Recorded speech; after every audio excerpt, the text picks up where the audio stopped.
Domestic violence section 125 CrPC ప్రకారంగా ఇప్పుడు వచ్చిన సెక్షన్ 144 బిఎన్ఎస్ఎస్ ప్రకారంగా మెయింటెనెన్స్ అప్లై చేస్తారు.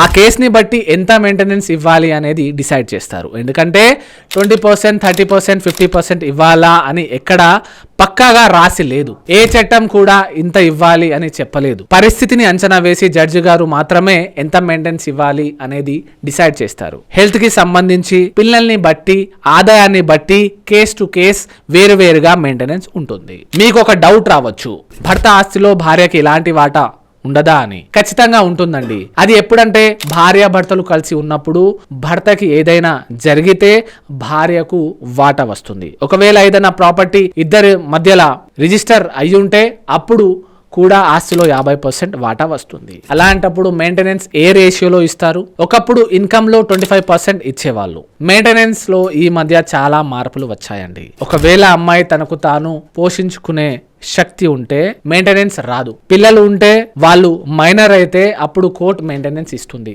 భర్త ఇన్కమ్ కంటే ఎక్కువ మెయింటెనెన్స్ ఇవ్వమని కోర్టు చెప్పిన సందర్భాలు కూడా చాలా ఉన్నాయి. దీన్ని మళ్ళీ మనం సెటిల్ డౌన్ చేసుకోవచ్చు. ఒకవేళ అమ్మాయికి సంబంధించిన గోల్డ్ కానీ ఇతర వస్తువులు కానీ భర్త ఇంట్లో మిగిలిపోతే ఏం చేస్తారు? అది భార్యదే అని నిరూపించే ఫోటోగ్రాఫ్స్, బిల్స్ కానీ ఏదైనా సాక్ష్యాలు ఉంటే అది కోర్టులో ప్రవేశపెట్టి మనం వాటిని తిరిగి పొందగలం. ఒకవేళ వాళ్ళ దగ్గర గోల్డ్ లేకపోతే దాని తగ్గ విలువ కట్టి పంపించాలి. ఎటువంటి పరిస్థితులైనా మెయింటెనెన్స్ అడగవచ్చు.